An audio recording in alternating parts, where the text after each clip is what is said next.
Now the heart attack is not limited by any age group. So ये आपका कहना ठीक है डॉक्टर विजय, पहले 50 साल के बियॉन्ड ज़्यादा हार्ट अटैक होते थे, अब तो 30 साल 25 साल के यंग इंडिविजुअल्स भी हार्ट अटैक के साथ आते हैं, हमारे पास इमरजेंसी में आते हैं। तो ये फ्रीक्वेंसी बहुत बढ़ गई है। जो आज का यूथ है वो एक तरह से ना बहुत चीज़ों को बहुत ओवर एनालाइज और ओवर थिंक करने लगा है। हम एक सिंपल सा एग्जांपल लें कि हर यूथ के पास एक स्मार्ट वॉच होती है और वो मेरे को लगता है दिन में 20 बार उसमें अपनी हार्ट रेट देखता रहता है। Hi, so this is Dr. Rajesh Kapoor. I'm an anchor for Medanta Heartbeats. So we are once again here with another edition of Medanta Heartbeats. So हम लोग ये कार्यक्रम करते हैं बहुत अवेयरनेस जगाने के लिए लोगों में, ताकि हृदय रोग के प्रति उनको नई नई टिप्स दे सकें और कैसे हृदय रोग से बचना है इस पे वो फोकस कर पाएं और उनको ये बीमारी की चपेट में ना आना पड़े और वो हॉस्पिटल से या अपने कार्डियक ट्रीटमेंट के लिए इसके चक्कर में ना पड़े। So this is another edition and we keep talking with various themes. So theme for today is that we will be talking upon that how patients have a symptom। जैसे उनको हृदय रोग का, हार्ट अटैक का symptom एक chest discomfort होता है और कई बार उसको वो एसिडिटी समझे, इसमें कैसे डिफरेंशिएट किया जाए, इसके लिए हमारे आज खास मेहमान हैं डॉक्टर विजय कपूर। सो डॉक्टर विजय कपूर गुड़गांव में ही पिछले 20 साल से एज अ फिजिशियन और एज अ कार्डियोलॉजिस्ट प्रैक्टिस कर रहे हैं। मेरे बड़े अच्छे मित्र हैं, उनको बहुत अच्छा लगा आपको यहाँ आकर doctor Vijay. So thank you sir. मैं डॉक्टर विजय कपूर हूँ, जैसे डॉक्टर रजनीश ने बताया, और डॉक्टर रजनीश से मैं लगभग पिछले 15-16 साल से एटलीस्ट टच में हैं। हम लोग आपस में बात करते रहते हैं और इतने सीनियर कार्डियोलॉजिस्ट ने ऐसे इंट्रोडक्शन मेरी दी आज, तो मैं सर को बहुत बहुत थैंक्स बोलता हूँ मुझे यहाँ बुलाने के लिए, और हम लोग एक डिस्कशन करें जो सुनने वाले जो हमारे व्यूअर्स हैं उनको इस मिथ से दूर लेके जाना है कि भाई मेरे को अगर पेट का दर्द है, सिर्फ गैस लग रही है, तो वो हार्ट अटैक हो ही नहीं सकता। तो सर जैसे कि हम पिछले 15-20 साल से मैं प्रैक्टिस कर रहा हूँ, ऑलमोस्ट 20 ईयर्स से।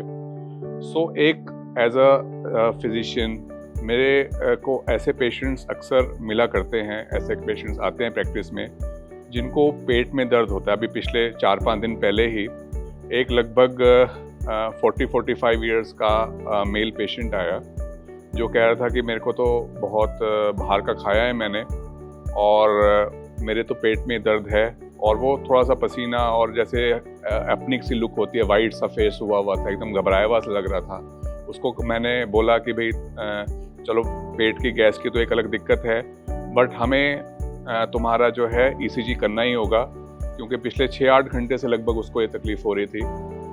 बट फिर वो बहुत ही अप्रिसिएशन के बाद कि डॉक्टर साहब नहीं, मेरे को तो गैस ही है। फिर मैंने उसका ECG करवाया। सो उसमें जो हार्ट अटैक की इनिशियल चेंजेस थी वो ऑलरेडी दिख रही थी। सो आपके प्रैक्टिस में और आपके एक्सपीरियंस में सर हमें क्या वो पॉइंट्स पे ध्यान रखें कि हमें डिफ्रेंशिएशन पता चले? बिल्कुल, आपने ठीक मुद्दा उठाया डॉक्टर विजय से, बहुत इम्पोर्टेंट पॉइंट है।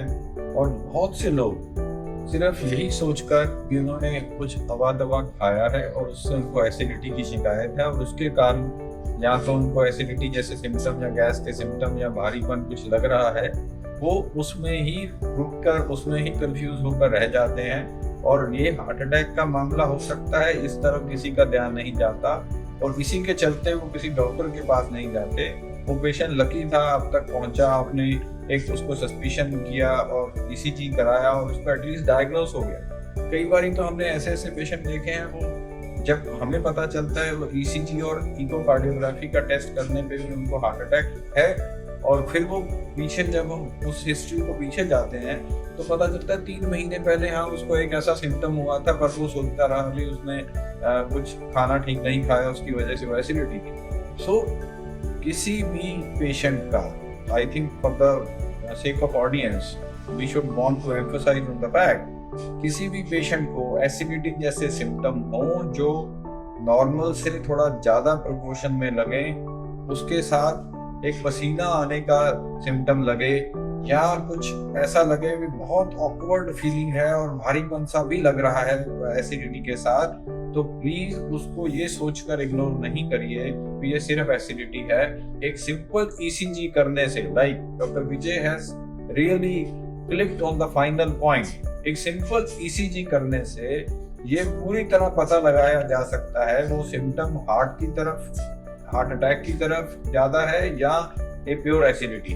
सो लेवल ऑफ सस्पिशन डॉक्टर का तो है ही, उन पेशेंट्स को भी अवेयर होना चाहिए कि ये सिम्टम हार्ट के भी हो सकते हैं, स्पेशली अगर वो पेशेंट्स में कोई भी रिस्क फैक्टर्स हैं तो बिल्कुल भी उसको कैजुअल नहीं लेना चाहिए। ब्लड प्रेशर है, डायबिटीज है और स्मोकर हैं और उनमें ऐसा सिम्टम लगे तो please do not ignore it saying that it is acidity. Level of suspicion should be there, एक ईसीजी जरूर है। सो सर, ये पेशेंट का जो एक मोड रहता है वो डिनायल का रहता है। जो 20 साल पहले हम प्रैक्टिस करते थे तो यूजुअली हार्ट अटैक्स 50+, 60+ वाले लोग सोचते थे कि मेरे को हार्ट अटैक आ गया, पर आजकल ये 20 साल, 25 साल ऐसे लोगों को सिर्फ गैस्ट्राइटिस होता है और लंबे टाइम से, मान लो 6-8 घंटे से रिजॉल्विंग नहीं, उसने गैस की दवाई ले ली, इंजेक्शन भी लगवा लिए, पर वो ठीक नहीं हो रहा होता है। तो ये कन्विंस करना पेशेंट को कि भाई तो कम से कम एक ईसीजी करवा के सेफ हो जा, ये बहुत इंपॉर्टेंट पॉइंट है। इस डेमोग्राफिक जो शिफ्ट हुई है, जो एज कम हुई है, तो आपके एक्सपीरियंस में आपने यंग जो हार्ट अटैक के पेशेंट जो टिपिकल हार्ट अटैक के प्रेजेंटेशन के साथ ना आके एटिपिकल के साथ आए, तो उसमें आपका क्या एक्सपीरियंस है? नहीं, बिल्कुल ऐसा बहुत कॉमन हो गया आज के दौर में। First, now the heart attack is not limited by any age group. So ये आपका कहना ठीक है डॉक्टर विजय, पहले 50 साल के बियॉन्ड ज़्यादा हार्ट अटैक होते थे, अब तो 30 साल 25 साल के यंग इंडिविजुअल्स भी हार्ट अटैक के साथ आते हैं हमारे पास, इमरजेंसी में आते हैं। तो ये फ्रीक्वेंसी बहुत बढ़ गई है और उसके पीछे मैं कारण मानता हूँ that the lifestyle has gone for a toss in last 20 years, specially with the younger age. अब वो ज़्यादा स्ट्रेस्ड हैं, उनकी भागम भाग ज़्यादा है, उनका एम्बिशियस लाइफस्टाइल बहुत बढ़ गया है। 2 साल के अंदर वो 10 साल के टारगेट्स पूरा करना चाहते हैं, यू नो। सो ये सब चीज़ें कहीं ना कहीं उनको एक ऐसा वैल्यू क्रिएट कर रही है उनकी बॉडी के अंदर जो heart disease, heart point of view से हेल्दी नहीं है और हार्ट अटैक होने के चांसेस बहुत बढ़ जाते हैं।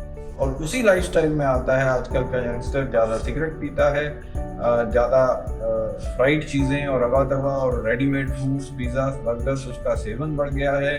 तो ये सब चीज़ें, और ओबेसिटी हो रही है, उनका सेडेंटरी लाइफस्टाइल है, तो ये सब चीज़ें हार्ट को बहुत वल्नरेबल बनाती हैं। This is the reason our youngsters are more prone, more vulnerable, more at risk for a heart attack. तो दूसरा एक पॉइंट जो मैंने नोट किया है कि जो आज का यूथ है वो एक तरह से ना बहुत चीज़ों को बहुत ओवर एनालाइज और ओवर थिंक करने लगा है। हम एक सिंपल सा एग्जांपल लें कि हर यूथ के पास एक स्मार्ट वॉच होती है और वो मेरे को लगता है दिन में 20 बार उसमें अपनी हार्ट रेट देखता रहता है। तो ये एक तरह से अच्छा है कि चलो किसी को हार्ट अटैक आए तो डिटेक्ट कर ले, बट एक कांस्टेंट फियर जो उसके माइंड में सोशल मीडिया से हो, चाहे कि भाई यंग को हार्ट अटैक हो रहे हैं, कई मतलब ये एक 2-edged स्वॉर्ड है कि लोग, बच्चे जो आजकल के 20-25 साल के हैं, एक तो ज़्यादा एंग्शियस से हो गए हैं। मतलब इसका मतलब जो ये कल्चर चल पड़ा है, इससे हम क्या मैसेज दें यूथ को कि भाई थोड़ा रिलैक्स होके जियो, थोड़ा माइंड को रिलैक्स रखो, और हर टाइम हर दिन में 5 बार स्मार्ट वॉच को देखने से उसका एंग्जाइटी लेवल जो है वो बढ़ता जा रहा है। तो इस बारे में आपका सर? ये बिल्कुल सही है, बिल्कुल सही है। आजकल जो पीस ऑफ माइंड है वो एक रेयर फिनोमिना हो गया है। सब लोग हमेशा एक बहुत व्याकुलता में हैं, बहुत एप्रीहेंशन में हैं, एंग्जाइटी में हैं, और एक स्मार्ट वॉच ही नहीं, मैं तो मोबाइल फ़ोन को भी मानता हूँ। अब मोबाइल फ़ोन पे आपका स्क्रीन टाइम लिखा आता है, आप चेक करिए आपका स्क्रीन टाइम कितना था, 2 घंटा, 3 घंटा, 4 घंटा। 4 घंटा दिन में स्क्रीन टाइम है, तो आप सोचिए आपने माइंड को रेस्ट कर दिया। So your mind is not relaxing nowadays. You know, WhatsApp or social media or this, that. You know, we are overpowered by the technology and we are becoming slaves to the technology. That is the reason our mind is never at peace these days. और वही कारण है कि आपका जो resting heart rate है वो हमेशा बढ़ा हुआ रहेगा और आप हमेशा हार्ट डिजीज या हार्ट अटैक के चांसेस बढ़ जाएंगे आपके। और एक तो ये सो ज़रूरत है दैट सोशल मीडिया और आपके फ़ोन या आपकी स्मार्ट वॉच से आप थोड़ा सा परे रहें। डेली थोड़ा फिजिकल आउटडोर एक्टिविटी में अपने आप को एंगेज करिए। सो हमेशा आप इन चीज़ों में उलझे रहेंगे, then you are also losing time with your physical exercise और outdoor activities. You should play a game, you should have some hobby where you are exercising daily or doing yoga daily। ये चीजें करने से आपकी heart health और आपकी general body health बहुत बेहतर हो जाएगी और आप ज़्यादा सिक्योर हो जाएंगे। सो ये बहुत ज़रूरी है आजकल के यूथ को समझना दैट अपने लाइफस्टाइल के कारण ही वो इसमें ज़्यादा उलझ रहे हैं। फिर आजकल के यूथ का सर मैं देख रहा हूँ कि जो जिम कल्चर चल पड़ा है, तो जिम जाना अच्छा है, फिजिकल एक्सरसाइज अच्छी है, बट उसके साथ ये जो सप्लीमेंटेशंस ले रहे हैं, जो आज का यूथ है वो सोचता है कि मैं जिम जा रहा हूँ तो मेरी बॉडी, मेरे बाइसेप्स इतने तो होने ही चाहिए। तो उसको एनहांस करने के लिए मैंने देखा है कि ज़्यादा से ज़्यादा जो पर्सन्स हैं, यंग पर्सन्स हैं, वो सप्लीमेंटेशन लेते हैं। कई बार वो सप्लीमेंटेशन मेडिकली अप्रूव्ड होते हैं, कई बार वो मेडिकली अप्रूव्ड ही नहीं होते। उसका भी एक साइड इफ़ेक्ट्स जो पेशेंट्स में कई बार रीनल किडनी के भी साइड इफ़ेक्ट्स आते हैं, और कई बार हम देखते हैं कि जिम में ज़्यादा से ज़्यादा इंसिडेंसेस ऐसे हो रहे हैं कि भाई ट्रेडमिल कर रहा है और पेशेंट एकदम से पर्सन एकदम से कोलैप्स हो गया है। सो उसके लिए भी हमें थोड़ा सा अवेयर करना चाहिए कि जिम जाना, फिजिकल एक्टिविटी करना एक अच्छी बात है, पर जो मेडिकली अप्रूव्ड जो फॉर्मुलेशंस हैं प्रोटीन पाउडर्स खास करके, वो ना ले हमारा यूथ और हमारे यंग पर्सन्स, और आराम से जाके अच्छे मन से फिजिकल एक्सरसाइज करे और नेचुरल अपनी जो बॉडी है उसको प्रमोट करे। नहीं, you are right, absolutely right, and I totally agree with your point that today's youth is living in extreme zones, you know, so over gymming is also an extreme zone। moderation चली गई ज़्यादा इससे, so they want a body to be built up like any builder, any body builder, जिसमें उसके biceps और muscles बहुत तेजी से प्रोमिनेंटली बन जाएं, और हर चीज़ में वो चाहते हैं 2-4 महीने में हो। उस चक्कर में ये प्रोटीन पाउडर्स का सेवन ज़्यादा हो रहा है, या वो तेज़ गति से ज़्यादा एक्सरसाइज करने लगते हैं। So extreme is not good, even extreme gymming is not good, it's not healthy, and you predispose yourself to lot of problems. उसमें ये प्रोटीन्स वाला पॉइंट भी अच्छा है। It is unregulated market, we don't know भी उसमें proteins whether they are really dangerous for your body और वो कुछ हेल्प कर रहे हैं। हाँ, उसमें क्या होता है, जो भी ये चीज़ें आजकल चल रही हैं जिमिंग के लिए, वो आपकी बॉडी को स्वेल करते हैं, तो उससे आपको अपने मसल्स ज़्यादा प्रोमिनेंट दिखने लगते हैं, but then inside out they are deleterious for your organs. Kidney disease करती हैं, बॉडी में क्लॉट जमने के चांसेस बढ़ जाते हैं। तो ये सब चीज़ें खराब हैं। एक रेगुलेटेड तौर पे जो नेचुरल प्रोटीन्स हैं वो लें, जो एग ईटर्स हैं, eggs are the best source, then paneer is a good source. जो नॉन वेजिटेरियन लेते हैं, chicken and fish is a good source. तो ये सब चीज़ें आप सोच सकते हो नेचुरल, सो ये चीज़ें बेटर हैं rather than synthetic things.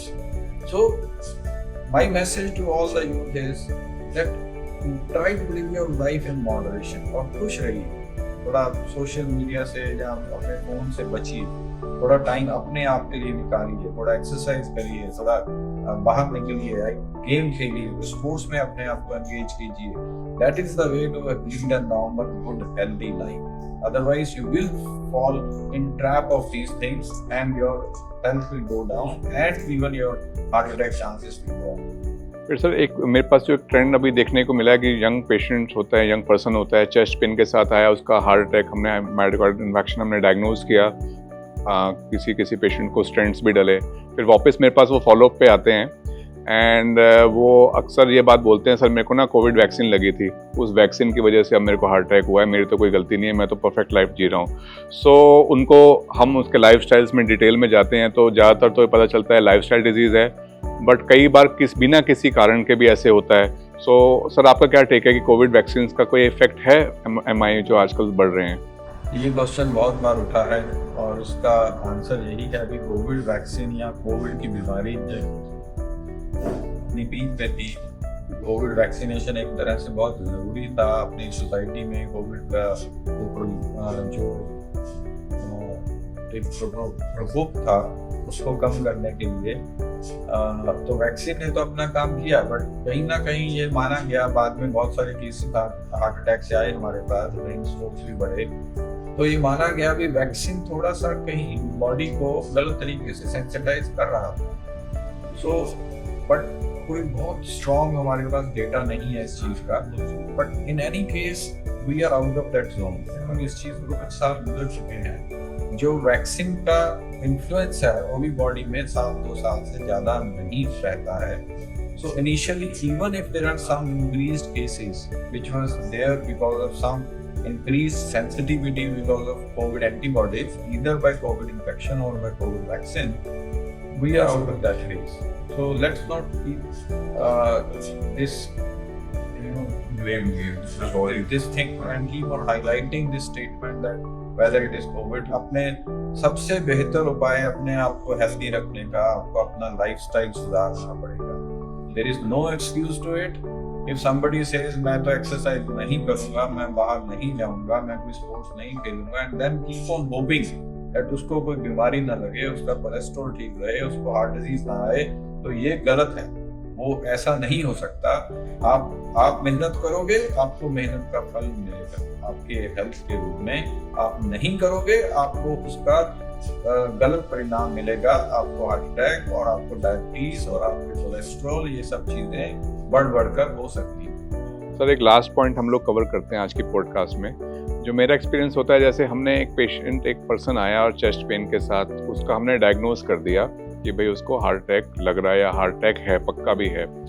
So initial हमारे पास एज अ फैमिली फिजिशियन, मेरे पास पेशेंट तुरंत भी कई बार आ जाता है कि आधे घंटे के अंदर मेरे पास पहुंच गया, 1 घंटे के अंदर हमने समहाउ डायग्नोज कर दिया उसको। और उसके बाद हमने कहा भाई ये तुम इकोस्प्रिन या एस्प्रिन की गोलियां लो और अब आप फटाफट कैथ लैब की तरफ या मेदांता या किसी भी नियरेस्ट कैथ लैब में पहुंचो। बट फिर वो पेशेंट पहले अपने घर जाता है, आराम से रिलैक्स करता है। मैं उसको बहुत समझाता हूँ कि भाई पहला 1 घंटा, पहला आधा घंटा, पहले 2 घंटे जो गोल्डन पीरियड है, जो हार्ट की मसल्स को बचाता है, तो उस टाइम को हमारी जो पब्लिक है वो एक डिसबिलीफ के कारण उस इंस्ट्रक्शन को फॉलो नहीं करती कि भाई मेरे को हार्ट अटैक नहीं हो सकता, डॉक्टर साहब ऐसे ही कह रहे हैं। तो मैंने देखा 70-60% लोग अपने घर जाके थोड़ी देर वेट करते हैं, जब सिम्टम्स रिजॉल्व नहीं होते फिर वो जाते हैं। जो पर्सन 1 घंटे में कैथ लैब पहुंच सकता था, कई बार वो 5-5 घंटे में कैथ लैब पहुंचता है। तो ये एक बहुत अनफॉर्चुनेट बात है और I think we should put across this message कि मिनट्स मीन्स मसल्स। जितनी जल्दी हार्ट अटैक के पास पेशेंट पहुंचे कैथ लैब में या कार्डियोलॉजिस्ट के पास, उतना अच्छा है। तो आपके एक्सपीरियंस में मेरे ख्याल से, क्योंकि आप एक टर्शियरी लेवल सेंटर में बैठे हुए हैं, तो आपके पास कई बार पेशेंट लेट पहुंचते होंगे या कई बार पेशेंट आप सोचते होंगे कि जल्दी पहुंच जाता तो इसके हार्ट हम बेटर कर देते। तो आपका क्या ओपिनियन है सर इस बार? Yeah, this is again a very important discussion which we are generating, and I think this is very valid in the present scenario. Even we feel at times very frustrating, this kind of situation where a patient कई बार हमारे पास पहुंचता है, उसको heart attack, हम उसको cath lab लेते हैं, उसकी धमनी रुकी हुई है जिससे हार्ट अटैक हो रहा है, हम उसको एंजियोग्राफी से धमनी जो ब्लॉक है वो दिखाते हैं।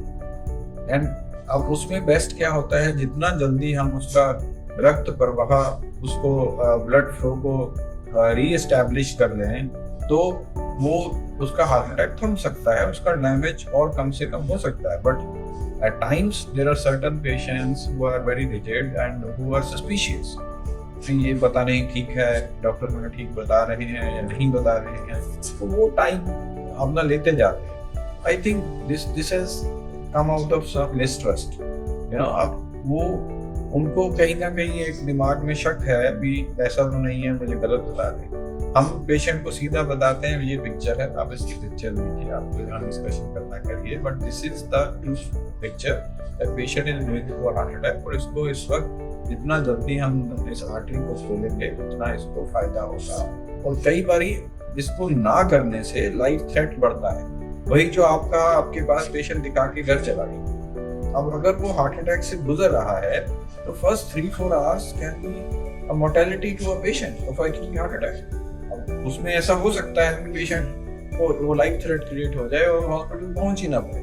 अब समहाउ इसका आंसर यही है भी अपने डॉक्टर पे ट्रस्ट रखें। अगर आपको ट्रस्ट नहीं है, आप साथ बोलिए भी हमें इसका वीडियो बनाते हैं, ECG है आपके पास, उसको आप जहाँ भी आपका ट्रस्ट है आप बात करें। We are not like that, we जो किसी को पुश करेंगे, but yes we do care for our patients. हम उनको एक सही एडवाइस देना चाहते हैं। सर कई बार जल्दी इसलिए भी करते हैं कि हमें दिख रहा है कि टाइम इसका जो है इसकी मसल को सेव करेगा, हार्ट को सेव करेगा, बट फिर पेशेंट कई बार वो इसको मिस अदरवाइज ले लेता है कि जल्दी क्यों कर रहे हैं डॉक्टर। सही है, बिल्कुल सही है। अब कुछ चीज़ें मुझे ये लगता है to be true on both sides. ये चीज़ इस बात से उभरती है अभी आजकल की ट्रीटमेंट सारी कॉस्टली होती जा रही है। अब उसमें कॉस्ट फैक्टर है, पेशेंट को एक कॉस्ट चाहिए उसके पॉकेट, अगर पॉकेट पे सूटेबल होगा तभी तो वो ट्रीटमेंट कराएगा, या उसको ये सोचना है अभी अगर एंजियोप्लास्टी में 2 लाख रुपया लग रहा है तो then his mind is working भी ऐसा तो नहीं है अभी गलत हो जाए। तो हम ये मानते हैं अभी पेशेंट के माइंड में जो गुजर रहा है वो सही है, बट फिर भी बिना ट्रस्ट के आप इसको डिसीजन नहीं ले पाएंगे। तो अपने डॉक्टर के साथ खुल के बात करें, and I believe still most of the doctors are very ethical, they are very sincere towards patients, बहुत अच्छे से काम करते हैं, दिन रात लगे रहते हैं और बिल्कुल अपने पेशेंट के लिए sincere advice देते हैं। But still if there are gaps, let's try to continue to bridge those gaps. So this was the level of discussion which we had, and we were overwhelmed by having Dr. Vijay Kapoor with us, and he was generating a good level of discussion. And हमने बड़े अच्छे मुद्दे उठाए। आजकल के youth में heart attack क्यों बढ़ रहा है, आजकल का यूथ बहुत एप्रीहेंसिव है, एंजाइटी में ज़्यादा रहता है। देन बहुत सारे पेशेंट डायग्नोज बनने के बाद भी ट्रस्ट ना होने के कारण बहुत सारा टाइम लेते हैं, उस पर क्या किया जा सकता है। So we affiliated that discussion, which I think is very valid in the present time, and everybody has to think. But I can tell you one thing, that we are all sitting and working, here for the benefit of patients, for the good health of our patients. So अच्छे से मिलजुल के patient के साथ bond बना के चले, यही हमारा उद्देश्य है। और सारे अपने हमारे पेशेंट्स बेस्ट से बेस्ट ट्रीट हों, सेटिस्फाइड रहें, खुश रहें, ये इस मोटिव के साथ हम लोग काम करते हैं। तो thank you very much for being there for all the audience, and we pledge that we continue with such more programs where we're discussing more and more such topics. Thank you sir, thank you so much.